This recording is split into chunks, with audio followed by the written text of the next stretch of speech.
landing page. Mm-hmm. Okay. Okay. I'm glad I remembered. Okay. All right. Doing a recap. All right. Welcome everyone to Latinx Game Night. We're gonna get started. To begin, we're gonna do introductions. So you're going to be sharing your name, your major or your role on campus, and what motivated you to join us today. So I will get us started. My name is Jessica. I'm the program coordinator for SMLS, and what motivated me to be here today, or really to do the live is we wanted a space to be able to chill and hang out and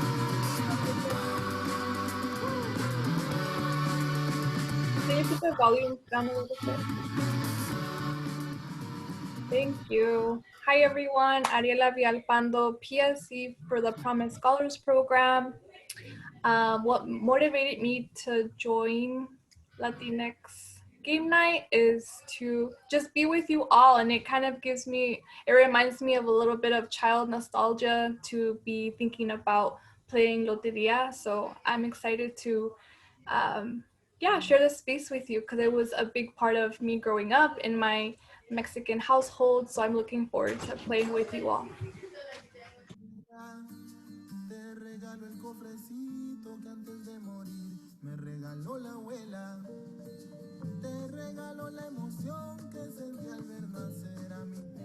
Also, if you'd like to introduce yourself in the chat, please feel free to do so.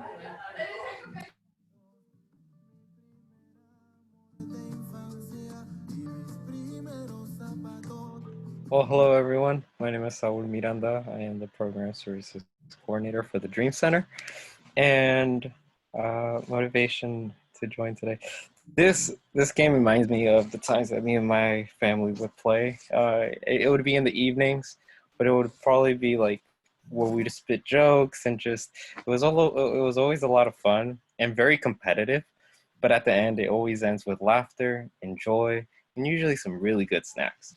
So I hope you enjoy this game and the snacks that you provided yourself. I can go next. Hi, my name is Araceli, and I do the graphic design for the Learning Center. What motivated me to be here? I want to play some loteria and just have fun with you guys and with the students. Hopefully, they'll show up a little bit later and just see how competitive we get. I wish I could share my snacks with you, Saul. I have some galletas de chocolate. They're really good, and I have some pan that my mom brought earlier, but we can't share it to the kids. So I'm just gonna eat it myself. So there we go. at least show us the pan and the galletas. I'll take a picture and send it through the chat. Okay, so the first game that we are going to play is Loteria. And we're gonna play Loteria using Google. So if you are on your phone or on a computer, you can play along with us. But before we go into introducing how the game works and playing the game, we do want to do a really quick history lesson. So I want to share like a 5-minute excerpt from Latinos Who Lunch. They did a podcast episode where they played a recording from one of their friends who actually did research on the origin of Loteria. And so once we finish listening to that, the pictures that I shared on here will make a little bit more sense. Let me just play that part. And we're only going to listen to, again, 5 minutes of it. And then afterwards, I want us to talk about our takeaways and how you interpret what the information that we shared. And now continuemos con el show. And we're back. Okay. All right. Let's play Loteria. Okay, listen, I'm not competitive, but I'm gonna win. Okay, here we go. Okay, pero bueno, I'm gonna give you the rules first. There's no rules. What's the rules? Espérate, güey. Pero before we play, I want to play a little recording that I got from a colleague of mine. Okay. So again, I've been thinking a lot about the loteria, and the whole idea behind the loteria, it's that there's all these symbols, right? And but these symbols date back to the fucking colonial period. So there's a scholar in UC Riverside. She's getting her PhD. She's a candidate. She wrote her thesis on la loteria. So she was so kind. Cynthia Lewis Neri. She recorded a small introduction on the history of the loteria. Oh, cool. So why don't we play that first? We talk a little bit about la loteria, and then we'll get into it. Awesome. I grew up in the suburbs of Southern California in the 70s and 80s. My father was born in Guadalajara, but this was a time when a lot of Mexican-American parents chose not to teach their children Spanish. They hoped that having good English-speaking skills would help us to better assimilate into American culture. As kids, we played all the mainstream board games like Candyland and Chutes and Ladders, but every now and then my parents would bring out a cheap old cardboard printed loteria set, and we thought it was so cool that we got to use beans as game markers. This was my only exposure to the Spanish language, and I quickly learned all the characters and the object names. I always thought there was something fascinating, sexy, and a little bit scary about some of the characters. La Sirena, La Muerte, and El Borracho especially. They seem to be the antithesis of the beautiful images on the cardboard saint cards that the nuns gave the good children as prizes at my Catholic school. I never dreamt that I would later study all of these images. In the late 1990s, when I began to study Mexican art as a graduate student, there was a lot of new scholarship on late 18th century casta paintings, which are oil paintings executed as a series or a chart with separate panels illustrating a specific casta grouping, a man, a woman, and their racially mixed offspring. I decided I wanted to write my MA thesis on that topic. These really racist images interested and disturbed me in the same way that the loteria cards had, but I didn't immediately make that connection. One day I was in the Autry Museum in Los Angeles, and I thought I saw a casta painting chart from across the room. On a gridded wooden rectangular board, I saw the same people and the costumes and objects painted in the same style as I had seen on the casta paintings. And as I got closer, I saw that the chart even included racial terms used to designate the castas. So I was really surprised to read on the museum label that this wasn't a casta painting, but it was a painted loteria board game. And I thought, this is crazy. It's like the characters had jumped right off the casta paintings and onto this game board. There has to be a connection between these two genres. Casta paintings were produced between 1711 and 1790. The earliest Mexican loteria games were played in 1769. But the earliest loteria images I found date from the 1820s and 1830s, exactly when the casta system was officially banned. So legally speaking, the casta system ended, but the cultural and racial stereotypes never disappeared. They were just reinterpreted and appropriated, migrating quite fluently into the realm of popular art. I divided the cards into three categories: people, objects, and nature. And I started to investigate possible visual and textual sources for each of the images. And this was a lot of fun, but so much work, because there was such a wide range of sources spanning centuries and many different histories of art, including European art, pre-Columbian, Spanish colonial, and modern. Just to give a few examples, La Sirena derives from images of the biblical Eve, but also from the sirens of ancient Greek mythology, and also from the trope of La Malinche. La Muerte and La Calavera draw from Christian iconography, but also from Aztec ideas about death, and also from the 19th century prints of Jose Guadalupe Posada. So that is as much as I'll play. There's a bit more that they share in terms of history, but we don't want to bore you all too much with the full recording. So the image that we have here on the left is actually an example of a Costa painting. So as Cynthia Neri Lewis shared, it was usually like an image of a woman and a man and their mixed offspring. And so from the very top left to the lower right, it shows like the hierarchy of which mix is preferred and so forth. And so you can see how that translates pretty readily or easily to the way that Loteria cards are themselves set up.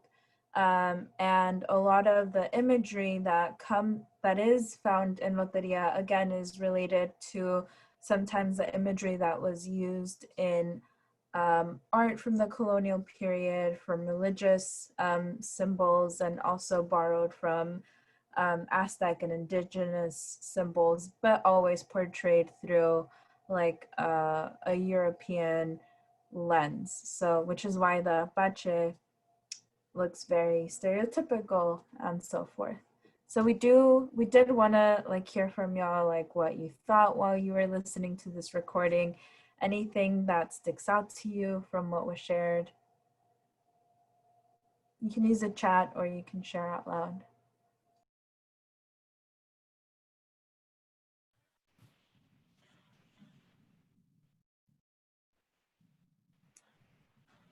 So cast paintings are really interesting, and they've captured my eye ever since college. And ultimately, like the range, like the different categories that they have for people, especially after they start mixing, and how it translates over to loteria is also really interesting as well, because I, being young in a Mexican family playing it, you at first you would never think it would have some type of relationship to a casta painting.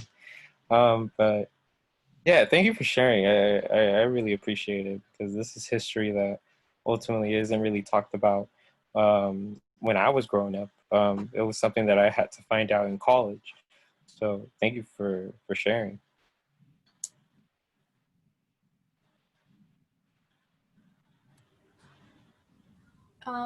Yeah, I had no clue like from where the game Loteria kind of derived from, or like where its origins came from. So definitely making that connection to casta paintings is just like eye-opening, and it just kind of um, reiterates how we have to be critical with different things, whether if it's as simple as like a game that we grew up playing.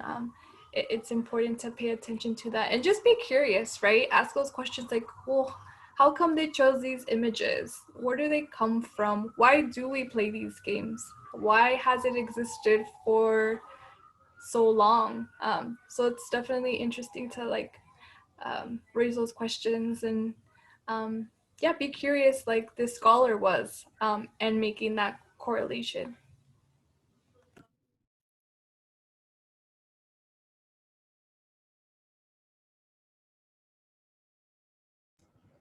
I think for me, what is like interesting in a way is that this game is also moving or trying to keep relevant with the times. I know like there's a couple different loterias.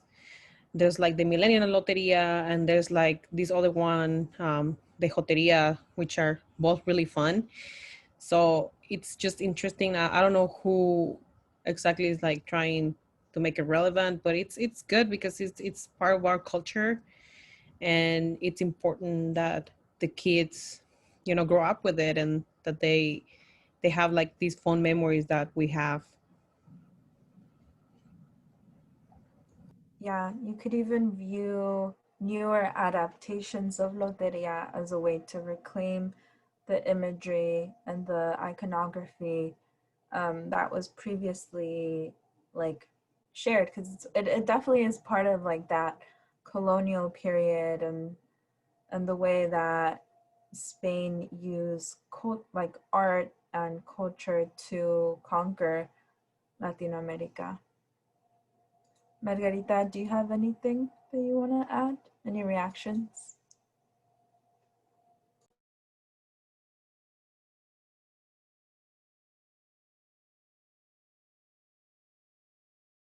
I think she is not able to share right now. So what I'm gonna do next is I am going to share the kind of walkthrough of the how to play Loteria through Google. So I'll send the, Ariela, if you can send the link in the chat. We're gonna start off with some instructions. So there's always gonna be a card dealt. We don't have to worry about that. And whenever each card is dealt, sometimes they go by pretty quickly, so you have to make sure you pay attention. You can click on any of the beans and move them over to your card, to the corresponding card here, and then in the top left, it'll show you how to win. So most of the times it's either a row, corners, or the center four. We never get to the full card. It's always like a line, una línea, esquinas, which is a corners, or centro, which is a center four. So it'll tell you here. And it actually shows the progress of the people in the other team. So as the cards are played, you put the beans on the card. If a bean doesn't go somewhere, it'll give you an X. And then once you complete it, you put loteria. And again, you can check the progress of your opponents on the bottom left underneath how to win. So I'm gonna put match with friends, and then I'm gonna copy, actually I think I have to do it. I'm gonna copy the invitation and I'm gonna put it in the chat. So you will need to join using the link that I'm sending. And then once y'all are in, it'll pop up right here. So I'm gonna stop sharing my screen because I don't want y'all to see my card. Cool. We could stop the recording now.